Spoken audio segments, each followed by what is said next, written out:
কিছু বাস্তব জীবন গল্প যেন হার মানায় সিনেমার চিত্রনাট্যকে। তেমনই এক বিস্ময়কর ঘটনার জন্ম দিয়েছেন ম্যারিও কুলসুম। ভাগ্যের নির্মম পরিহাস, পরিবারের অসচ্ছলতা কুলসুমকে টেনে নিয়ে যায় সুদূর সুইজারল্যান্ডে। সেখানে পালক বাবা মায়ের কাছে বড় হন তিনি, তবে ভিন্ন নামে, ভিন্ন পরিচয়ে। কুলসুমের নাম রাখা হয় ম্যারিও সিমোভ্যান। ৪৫ বছর পর কুলসুম দেশে ফিরেছেন শেকড়ের টানে। আবছা স্মৃতিতে এই দীর্ঘ সময় খুঁজে বেরিয়েছেন হারিয়ে যাওয়া আপনজনদের। সময় ১৯৭৭ সাল। আগুনে পড়েছে ঘর, স্বামী মৃত। ৫ সন্তান নিয়ে টানাপোড়েনের সংসার চালাচ্ছেন মাফিয়া বেগম। এমন অবস্থায় ২ মেয়ে কুলসুম ও শামুকে নিয়ে বরিশাল থেকে ঢাকার মোহাম্মদপুরে দেবরের বাসায় আসেন। উদ্দেশ্য, মেয়েদের অনাথ আশ্রমে দেবেন। যথারীতি মোহাম্মদপুরে একটি অনাথ আশ্রমে তাদের দিয়েও আসেন, কিন্তু ২ দিন বাদে সেখান থেকে পালিয়ে মায়ের কাছে চলে আসে বড় মেয়ে কুলসুম। আশ্রমে দায়িত্বে থাকা ২ জন নারী কর্মকর্তা সেদিন মায়ের কাছ থেকে টেনে হিচড়ে নিয়ে যান কুলসুমকে।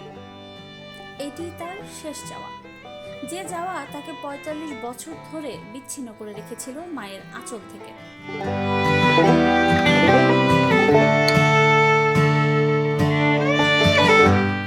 সুইজারল্যান্ডের টিডিএইচ ঢাকা অফিসের মাধ্যমে স্বেচ্ছায় বার্থলেমে মার্জুকা দম্পতি দত্তক নেন কুলসুমকে। ২৩ জুলাই ১৯৭৭ সালে কুলসুমের নাম পরিবর্তন করে কুলসুম মার্জুকা রেখে সব নিয়ম মেনে তাকে নিয়ে যাওয়া হয় সুইজারল্যান্ডে। এরপর সুইজারল্যান্ডে কাটতে থাকে তার দিনকাল।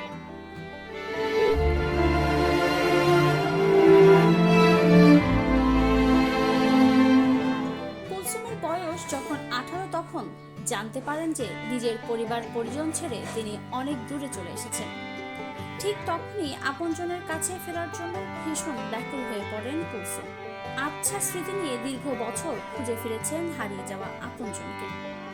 এরই ধারাবাহিকতায় গত বছর অর্থাৎ ২০২১ সালের শেষ নাগাদ স্বামীকে নিয়ে বাংলাদেশে আসেন কুলসুম। অনেক খোঁজাখুঁজির পরও ব্যর্থ হয়ে ফিরে যান সুইজারল্যান্ড।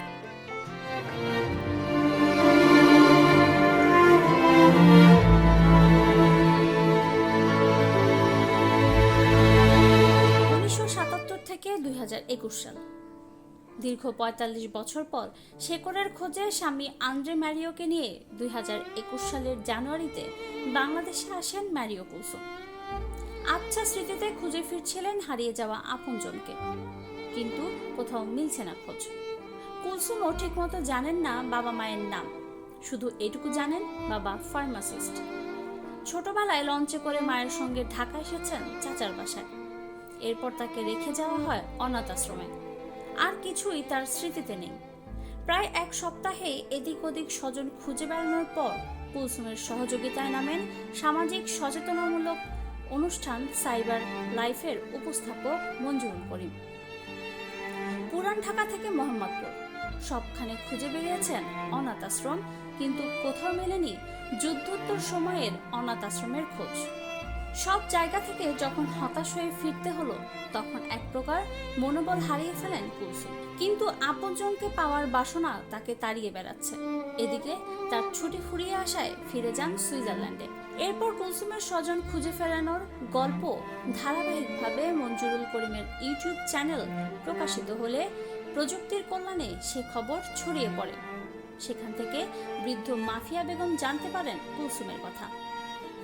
যোগাযোগ করেন মঞ্জুরুল করিমের সঙ্গে।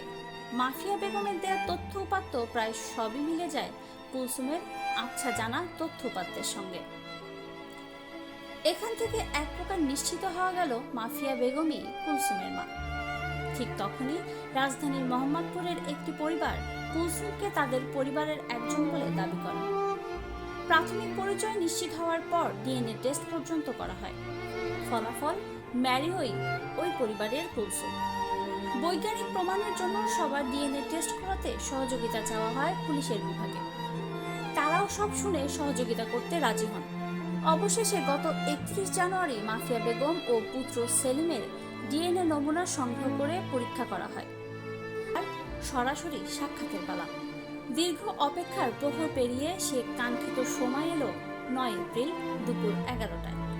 এই সময়ে সাইবার লাইফ অফিসে মা মেয়ের প্রথম সাক্ষাৎ, যেখানে মা মেয়ে একে অন্যকে জড়িয়ে ধরে কাঁদছে। এই কান্না 45 বছর চাপিয়ে রাখা স্বজন হারানোর বেদনার কান্না নয়, এই কান্না খুশির কান্না। স্বামী আন্দ্রে ম্যারিওকে নিয়ে কুলসুম ফিরেছেন গ্রামের বাড়ি।